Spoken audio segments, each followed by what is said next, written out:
Olá pessoal, na gravação de hoje eu vou falar para vocês sobre o ciclo de vida do projeto. Nós vamos ver que o ciclo de vida de um projeto nada mais é do que uma sequência de fases que o projeto vai passar desde o seu início até o seu encerramento. Entender o ciclo de vida do projeto fornece para a gente um entendimento básico da estrutura básica para a gestão de projetos, independente do trabalho específico que esteja envolvido dentro do projeto. E nós vamos ver que existem diversos tipos de ciclo de vida dentro de um projeto. Nós estamos acostumados, às vezes, com ciclo de vida dentro da engenharia de software, dentro da área de processo de desenvolvimento de software. Nós vimos muitos conceitos de ciclo de vida em cascata, espiral, iterativo incremental, adaptativo, e isso não muda para a área de gestão de projetos. Embora aqui nós estejamos estudando processos propriamente ditos, estamos estudando projetos, mas o conhecimento que vocês adquiriram em outras disciplinas da engenharia de software, que tratam como ciclo de vida do processo, esse conhecimento poderá ser reutilizado aqui. Inclusive, é compatível com o que está descrito dentro do PMBOK. O que nós temos que lembrar é que o ciclo de vida de um projeto ele pode ser ou prescritivo, onde você pode antever as atividades a serem desempenhadas dentro do projeto, ou ele pode ser adaptativo, tipo métodos ágeis, onde as mudanças são bem-vindas, elas são acolhidas e o processo é adaptado a partir dessas mudanças. No ciclo de vida prescritivo, nós devemos lembrar que tanto o produto quanto as entregas, os deliverables, são definidos no início do projeto. E todas as alterações de escopo do produto ou escopo do projeto são cuidadosamente gerenciados, pois o ciclo é prescritivo, teoricamente, nós não deveríamos ter grandes alterações.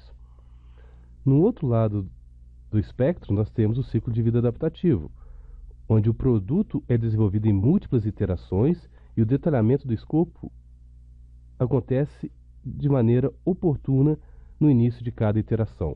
Só vai ser detalhado aquilo que vai ser implementado dentro da próxima iteração.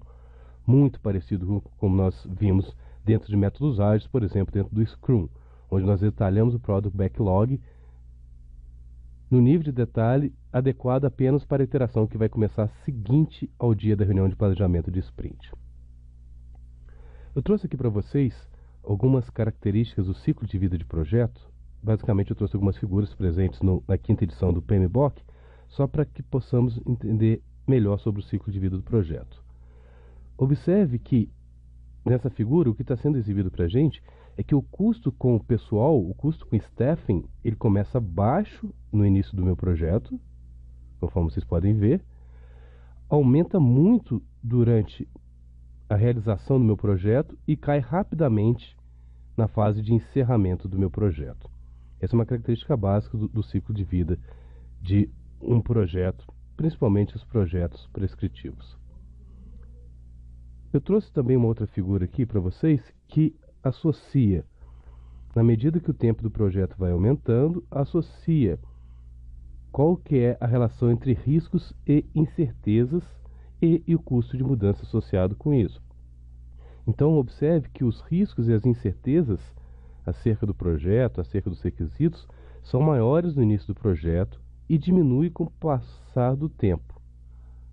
Os riscos vão sendo diminuídos, minimizados a partir do tempo, na medida que as entregas são aceitas e as minhas decisões são tomadas. Observe também que, de outro lado, o custo de alteração, na medida que nós vamos passando no projeto, ele vai aumentando muito. Mais uma vez, isso aqui é muito parecido com o ciclo de vida prescritivo. Já em métodos ágeis, com ciclos de vida adaptativo, nós vamos ver, por exemplo, que no método XP, o Extreme Programming, um dos claims, uma das reivindicações do método é justamente que você tem um custo de mudança uniforme independente da fase da iteração que você esteja no projeto, seja no início ou seja no fim. Mas, de maneira geral, existe essa relação principalmente com os processos prescritivos, onde o risco e a incerteza é muito grande no início, vai diminuindo, e o custo de alterações é menor no início e vai aumentando com o decorrer do tempo. O que eu queria que vocês notarem é que, embora essas características que eu acabei de apresentar para vocês nesses dois gráficos estejam presentes em quase todo o ciclo de vida do projeto, existem exceções. conforme eu acabei de comentar, uma exceção de métodos ágeis tipo XP. Por exemplo, os ciclos de vida adaptativos eles mantêm uma alta influência dos stakeholders e menores custos de mudança por todo o ciclo de vida. Isso é muito diferente dos ciclos prescritivos e, conforme eu já havia dito para vocês, é uma das características principais do método ágil XP, que reivindica que o Change Cost Curve, ou seja, a curva de custo de alteração, ela é contínua no decorrer do ciclo de vida do projeto. Eu já vi alguns papers que mostram que isso não é totalmente verdade, né? Que, embora realmente haja uma redução no custo das alterações na medida que a gente avança no projeto, ela não é uniforme. Existe realmente, ainda mesmo em métodos ágeis, um aumento no custo de alterações na medida que a gente está mais para o final do projeto, mas é muito menor realmente do que ciclos de vida prescritivo. O que vocês vão perceber dentro dessas características do ciclo de vida do projeto é que todos os projetos praticamente podem ser mapeados para uma estrutura genérica de ciclo de vida. Eu vou tentar mostrar para vocês aqui, talvez no próximo slide. E essa estrutura ela é formada basicamente por algumas etapas que eu gostaria que vocês não confundissem com o que nós vamos estudar talvez na próxima gravação, que são os grupos de processo. Então, todo projeto possui uma estrutura genérica de ciclo de vida. Dentro dessa estrutura genérica, ele é subdividido em iniciação do projeto, organização e planejamento, execução do trabalho do projeto e encerramento.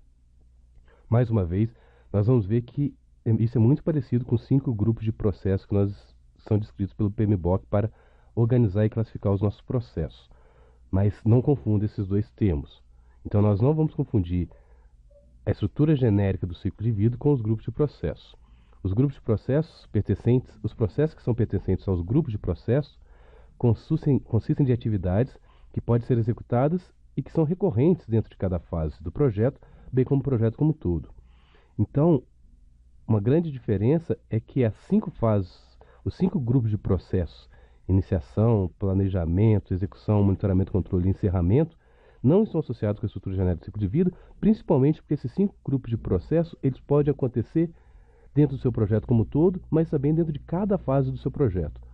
Na primeira fase do meu projeto, eu posso ter meus 5 grupos de processo, na segunda fase, os 5 grupos de processo, na terceira fase, os 5 grupos de processo e assim sucessivamente.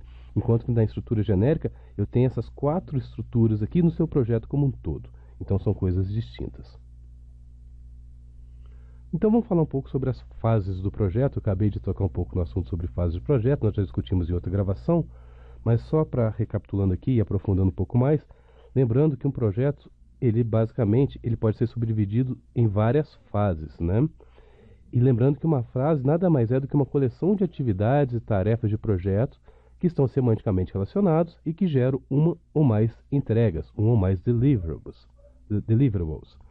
Lembrando também que uma fase pode enfatizar processos de um grupo de processo em particular, que nós vamos estudar nas próximas gravações, mas o provável mesmo é que a maioria ou todos os processos sejam executados de alguma forma em cada fase, diferenciando então da estrutura genérica do ciclo de vida exibido no slide anterior. Normalmente, as fases são sequenciais, mas existem situações em que elas podem se sobrepor. E também outra característica interessante, a transição de uma fase A para uma fase subsequente B, ou se você preferir o encerramento de uma fase, se dá de alguma forma com uma transferência que também é chamada de handoff, do produto de trabalho produzido como entrega. Então, handoff é o termo muito usado pela gestão de projetos para indicar a transição de uma fase A para uma fase B sequencial a ela. É o que nós chamávamos, dentro do processo unificado, o final de uma fase produzia o que a gente chamava de milestone, ou de marco. Então, existe muita relação entre o que a gente estudou já dentro da disciplina de área de requisitos, projeto de software, com o que a gente está estudando dentro de gerência de projetos. Tem um erro de grafia aqui, ortografia, é um ponto natural para reavaliar as atividades desempenhadas. Terminamos uma fase, podemos fazer uma avaliação para sabermos se o nosso projeto está indo de acordo com o planejado ou não. Existem alguns outros nomes pelos quais são conhecidos o handoff ou essa transição entre fases. Também é conhecido como stage gate, milestone, que são os marcos, phase review, phase gate ou kill point. São todos nomes dados para essa transição formal que existe entre as fases do projeto prescritas no PMBOK. A pergunta que talvez possa ficar, e que eu não tenho como responder para vocês, é: qual é a quantidade ideal de fases que nós devemos ter no projeto? Não existe essa relação. Nós temos projetos que vai ter uma fase só, e projetos que vão ter dezenas de fases. Isso vai depender muito do contexto do seu projeto, da natureza dele, do estilo da equipe, da organização da sua empresa onde você está inserido e assim sucessivamente. O que pode acontecer é que uma equipe do projeto pode decidir dividir o projeto em duas fases, por exemplo, enquanto uma outra equipe pode escolher gerenciar todo o trabalho em uma fase única. Ou seja, não existe um consenso. Vai depender de diversos fatores que nós vamos descrever. Eu trouxe aqui, por exemplo, uma figura que eu peguei do PMBOK da quinta edição, justamente mostrando isso. Eu tenho um exemplo de um projeto aqui que só tem uma fase. Então, esse projeto aqui, basicamente, é de uma rede de telecomunicação, de gerenciamento e instalação de uma rede de telecomunicações, basicamente é um processo de uma fase só, onde é subdividido em algumas etapas: iniciação, planejamento, execução e encerramento. Então, conforme nós vimos, existem essas subdivisões, mas nós estamos tudo dentro de uma mesma fase do projeto. Eu também trouxe uma figura para vocês aqui, que vai poder facilitar, que vai mostrar um pouco mais sobre o relacionamento quando o projeto tem mais de uma fase.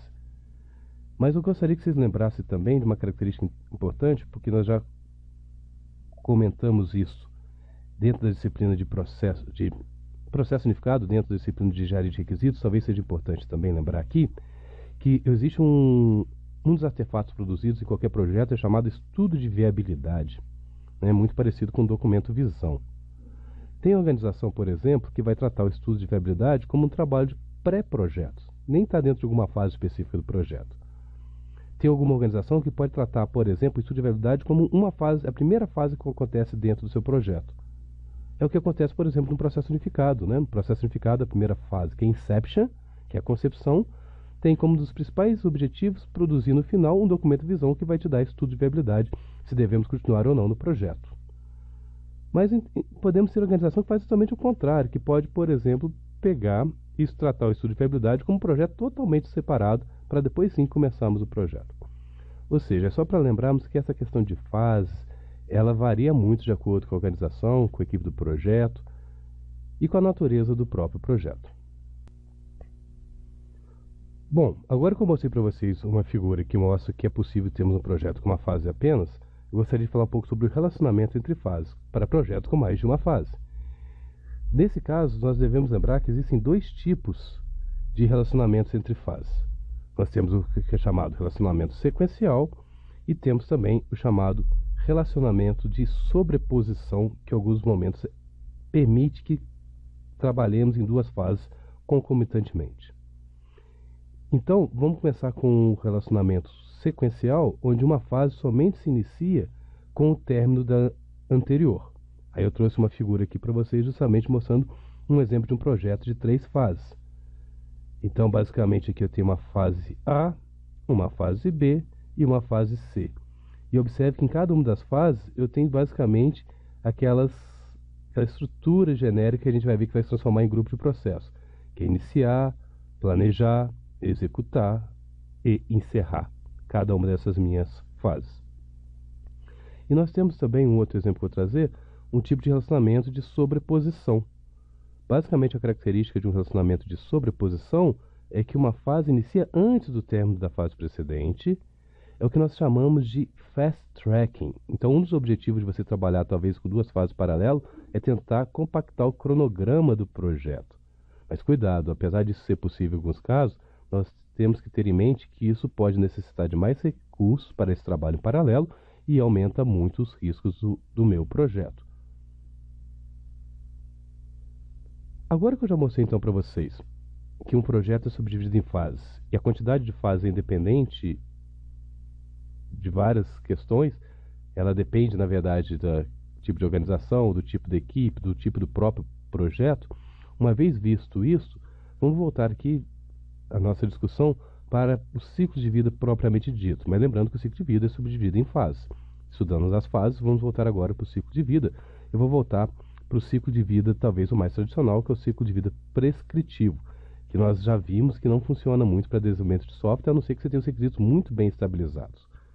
Então, dentro do ciclo de vida prescritivo, que é também conhecido como ciclo de vida dirigido por planos, onde você tem um plano no início do seu projeto que vai nortear todo o trabalho da sua equipe, dentro desse ciclo de vida, o escopo do projeto, data e custo necessário para as entregas previstas no escopo são determinados o quanto antes. É tentarmos engessar, por exemplo, muito similar a um ciclo de vida em cascata, onde nós primeiro coletamos todos os requisitos, depois nós projetamos, depois implementamos e assim sucessivamente. Então você tem uma figura aqui de um ciclo de vida prescritivo que está presente no PMBOK, que basicamente mostra essa questão. Nós temos um plano no início do projeto e nós vamos seguindo esse plano até o final do projeto. O que vocês devem notar aqui, então, é que os projetos dirigidos por planos com ciclo de vida prescritivo procedem através de uma série de fases sequenciais ou sobrepostas, sendo que cada fase vai focar em um subconjunto das atividades do projeto. As alterações no escopo do projeto são cuidadosamente gerenciadas e requerem replanejamento e aceitação formal do novo escopo. Com relação ao ciclo de vida iterativo e incremental, nós devemos lembrar então que as fases do projeto também são conhecidas como iterações. E dentro desse ciclo de vida, há uma repetição intencional das atividades do projeto, na medida que o entendimento acerca do produto vai aumentando ao longo das iterações. Dessa forma, o produto é gerado iterativa e incrementalmente. E durante cada iteração, atividades de todos os grupos de processo de gestão do projeto serão executadas. Nós vamos discutir mais uma vez, com detalhes, quais são esses grupos de processo e quais são as atividades prescritas dentro de cada grupo nas próximas gravações.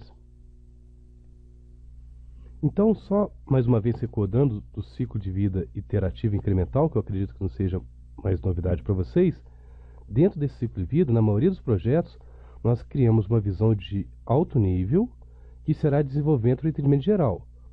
E o escopo detalhado vai ser elaborado a cada iteração.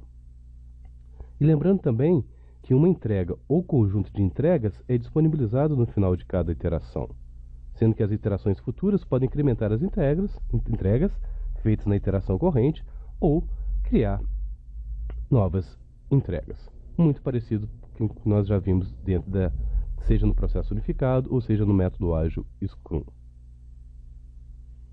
É interessante também notar, muita gente esquece disso, que mesmo no ciclo de vida iterativo incremental, normalmente o planejamento para a iteração subsequente ao que nós estamos no momento é executado dentro da iteração atual. Ou seja, eu estou dentro da iteração 3, alguém responsável da equipe, normalmente o gerente de projetos ou Product Owner, caso seja Scrum, já está fazendo grooming, ou seja, está fazendo detalhamento do Product Backlog ou do plano do projeto para a próxima iteração, no caso, para a iteração 4.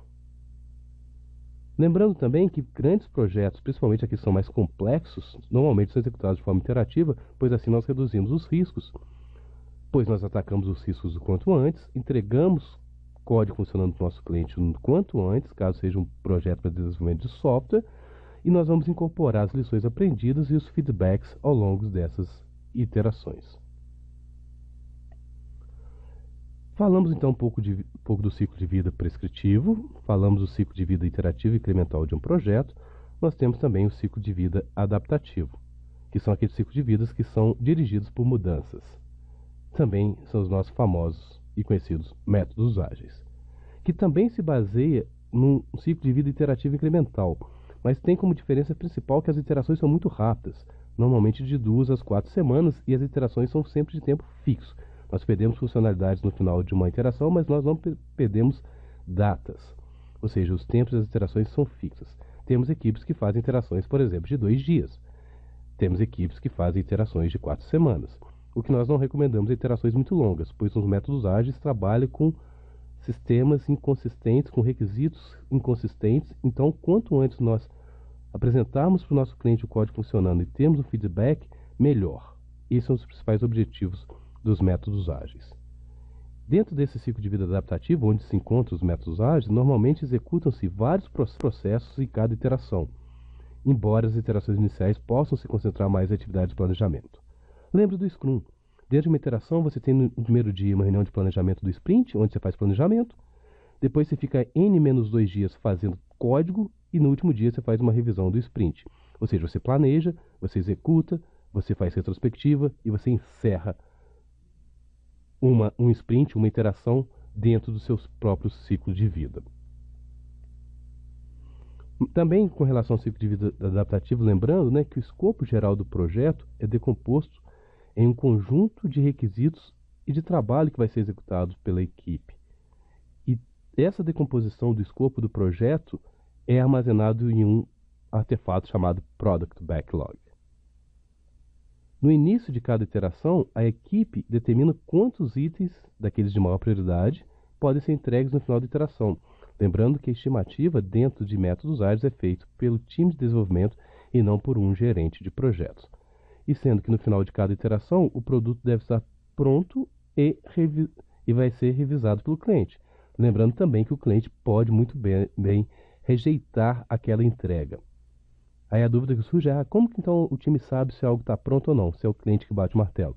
Lembre-se, por exemplo, que no Scrum existe uma definição que é compartilhada por todos, que é a definição de pronto, que vai ser uma forma, uma diretriz para sabermos se aquilo que nós estamos desenvolvendo está realmente pronto ou não. Mas é muito importante que o Product Owner rejeite a entrega caso ela não esteja dentro da definição de pronto e, por exemplo, não passe nos testes de aceitação.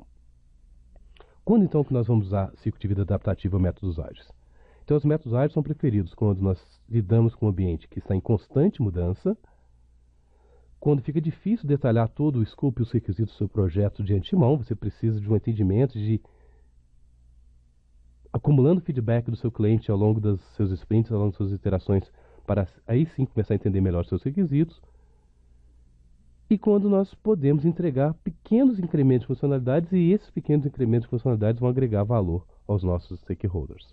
Quando nós temos essas características, nós podemos com certeza usar ciclos de vida adaptativos e métodos ágeis para alavancarmos nosso negócio. Até a próxima gravação.